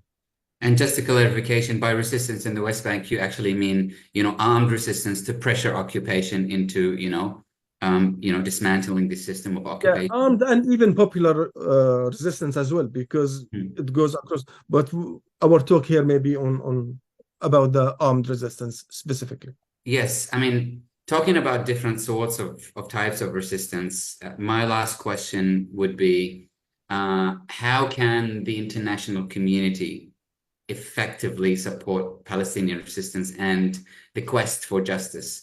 I mean, what role do we believe nonviolent resistance plays in the Palestinian struggle? And, how effective has it been historically and presently? People might be discouraged about, for example, boycotting BDS, doesn't work. And I heard you saying the other day making that ants kingdom analogy, comparing it to how every single effort helps. Like, can you give us some tools that we can use in the West, for example, around nonviolent resistance to help the Palestinian struggle? Yeah, much could be said here. In fact, this is a whole lecture. But in brief, I think we have long agenda that need to be working on. Number one, at the very high political level, meaning translating what we see in the streets of supporting Palestine and opposing the genocide, seeing it translating into political action and political decision maker. Now, in the West and from Europe and America, we have this gap between the popular mood that we see in the protests and demonstrations and the decision makers and parliaments. We need to bridge this gap. What is happening in the street should be translated in the elections, in local elections, national elections, and then to the parliaments and so on and so forth. Unfortunately, until now, in many countries, look at Europe, you have now right-wing parties winning national elections, where you have in the street more support to Palestine. So there is some sort of contradiction. Are there less people going vote in these elections? I mean, people who support Palestine, they support Palestine in the street, but they don't vote. What is exactly happening? So we need to figure out this, and this is very crucial. That is, we need to go and vote and elect the MPs and the member of parliament who would support Palestine, to translate again, to move Palestine as a local issue, not only a foreign issue discussed in governments, but also in parliaments. So this is number one. Number two, at the individual level, and maybe the thing that you mentioned is every little thing helps. Don't minimize. Don't say, well, my effort or I wouldn't. What kind of addition? What kind of added value on me personally if I go in the street? Because you have 1 million protesters anyway. So it wouldn't make any difference if 1 million and one person. In fact, no, these 1 million, if every one of them think the same way, then the street will be empty. But if we have another million saying, well, me being present in the street would count, then we will have a 2nd million. So the individual responsibility is very crucial. Even if you don't buy Coca-Cola or Pepsi or boycott any product, don't have this dialogue between you and yourself in the supermarket. Okay, it wouldn't mind, because I mean, it's just one time. Because if everyone says the same, then the boycott campaign would fail. But in that monologue between you and yourself in the supermarket, no, I'm not going to touch it. If this monologue applies to 1 million people, then we have 1 million people not buying that product. So this individual sense of responsibility is so crucial. And the analogy that I gave you on the other day, the ants, kingdom, it's very impressive. I really encourage every one of us to go on YouTube and just Google, ants kingdoms, because I show it to my students as well. So you have this maybe 2 by 2 kilometers square underground, built by ants. This is the weakest species that you can think of. They build colonies 2 kilometers by 3 half kilometer depth. It's massive. And then the hierarchy, the structure, the distribution of labor, it's so impressive. You just think of it. And then when this little ant is holding a small grain or anything, then running with it maybe half a kilometer, what are you doing? What kind of impact, what kind of contribution you think you are doing by this little tiny thing in 5 kilometer square kingdom? But the persistence is amazing.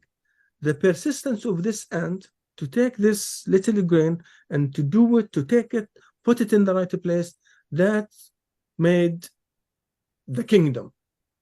And this is why my advice to myself and to everybody, that is, don't think that your little thing is unnoticed, or no.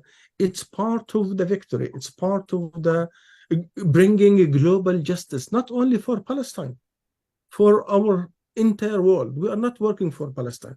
We need a global justice. We need a global justice, and Palestine is only one issue of this justness that we seek. Absolutely. Thank you very much for that elaboration. And, that story of Ants Kingdom Underground is kind of pertinent because, we're talking about the Hamas and the tunnels and so on and so forth. So it's quite, in a way. Professor Khalid, I want to thank you, but I want to invite you to provide us with last remarks. I mean, over the past couple of hours of a conversation, time flew, and, there's a genocide that is happening at the moment. Probably in the last 2 hours, many people have been massacred already in this genocide. So, I mean, I can't help but asking you, are you optimistic about the future? I mean, is there still prospect of a peaceful resolution in Palestine? I mean, and that would be your final remark. Let's please give us some hope, and let's end on optimistic note. Yes, definitely. Definitely, I am optimistic. I mean, without optimism, we would have died. We would have be killed maybe by depression. But I think no. The whole world. If you look at the streets, if you look at the energy, at the university encampments, and look at some stories coming even from the Gaza Strip. People are singing, on the destruction of their homes and the streets, and they still sing, and they send us, people are smiling and saying, we will fight. This is the spirit that we need to have. If let's say, if pessimism dominated, the Indians in 19th century and early 20th century, maybe Britain would have been controlling India until this very moment. At the darkest moment of oppression, colonization, and occupation, one could see maybe no hope. This happened with the Algerians under the French colonization that lasted for 130 years in Algeria. Can you think of the Algerians, let's say, in the random year 1870, 40 years after the occupation and colonization of Algeria? 40 years, everything is controlled by Algeria, by France. Nothing, even the language. No hope whatsoever. But still, you had, the determination and the will of the people. The ants of the Algerians started building that kingdom of liberation and emancipation, block by block, until the end result. Mao Zedong, the famous Chinese leader, he said, the road of 100 miles starts with one step. So if you think of it, it's a cliche. It's very cliche, but it needs contemplation. Think of it. The 1,000 mile road or destination starts with one step. Think of yourself at the mile number 16. Oh my God, still you have more than 900 miles to go. But you don't know the destination. You don't know the victory. You have no even perception or framing of it. But unless you do the mile number 16, the mile number 17 will never be done or achieved. So your responsibility is to do your mile, and then to have this building blocks one after another. So I am optimistic. On that optimistic note, I really want to thank you very much, Professor Khalid. It's been incredibly educational, informative, and enlightening. And I do want to apologize for those questions who have not been posed to you. We will make sure to record them, and if that's okay with you, Professor Khalid, we can send it to you via email, and then we can get answers and send them back to the respective individuals who made them. Again, I want to thank you very much for being with me for 2 hours. I want to thank all the audience as well, and I now want to hand it to May Safe to close this session. You're on mute, May. For once, I needed my mute off. Thank you, everyone. Thank you, Dr. Khalid Horoub and Ahmed. That was an extremely insightful conversation. I think it's really important to recognize that these are type of narratives as Palestinians we rarely get to hear in the Western context. For a very long time, Palestinian voices have been silenced. Our narrative, our stories, our analysis of our own resistance movement has been silenced. And I think you both highlighted that Palestinian resistance is part and parcel of our very existence. We are persistent. We have a will to survive. We have a long history of resistance against occupation and oppression. And I think it's important to acknowledge that the term peace has been used as a Western construct, and it's been weaponized against Palestinians as a cover for Israel to continue doing what it's doing, which is the ethnic cleansing of Palestine and the occupation and dispossession of Palestinians from their hands, homes and lands. But in particular, Israel has built an apartheid regime and structure that is there to monitor and control Palestinians every facet of their existence.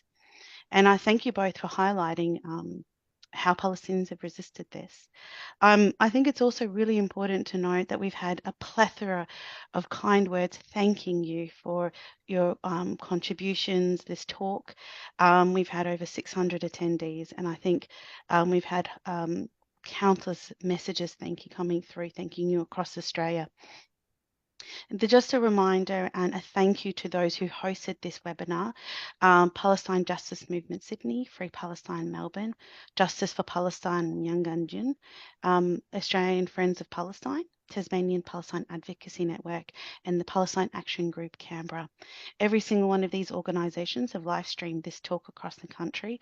They will also have it published on their socials, particularly Free Palestine Melbourne and Palestine Justice Movement Sydney will have them on their YouTube pages and their social pages for those of you who would like to listen back on this or wish to share this with their friends and families. It's very rare to have these type of conversations here in Australia, particularly because the narrative is very much so dominated by Zionist talking points, and it's important for us to bring a Palestinian perspective and experience.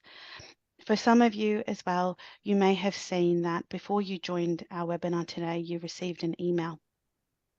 All funds raised from this particular webinar is going to support refugee families who've arrived here in Gaza. In particular, a large family has arrived from Gaza who've had very traumatic experiences, and the funds raised will be donated then to support them while they're here in Australia. If you feel like you'd like to support Palestinian families, in particular this family, we will be sending out an email with a QR code that you can donate further. I'd also like to highlight that Dr. Khalid Al-Horoub has very kindly sent us an excerpt of one of his writings, Hamas and a Century of Resistance.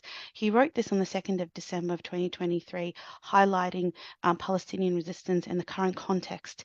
And it's quite an, I think, a succinct and great read for those of you who are interested in this topic. We will be emailing this through to everyone. So thank you, Dr. Khalid Al-Horoub, for sending this through to us. For those of you who do have other questions about Palestinian resistance, we will be holding future events in the addressing those. It's extremely important that we start Free Palestine Melbourne as well as Palestine Justice Movement Sydney and all the other groups. We believe in ensuring that we have Palestinian voices heard, and we are about educating the public around Palestinian resistance and our stories and our voices. So thank you every one of you who have joined us here today. It's been an honour to have both of Dr. Khalid Al-Horoub and Ahmed host this session, and we look forward to hearing you speak to us again in the future. Thank you everyone. On behalf of everyone, have a wonderful night. In solidarity, there are thousands, as Dr. Khalid Al-Horoub said, thousands and millions of us who've been in the streets every single week, and we're not stopping. Every single one of us plays a part in resistance and standing in Palestine in solidarity with Palestine. But standing with Palestine also means you stand with every single oppressed person and fighting for a world that actually values human rights and equality and doesn't perpetuate crimes and wars and apartheid and oppression and suppression of Indigenous peoples around the world. So thank you, everyone. Thanks, May. Thanks, Professor Khaled. Thanks, everyone.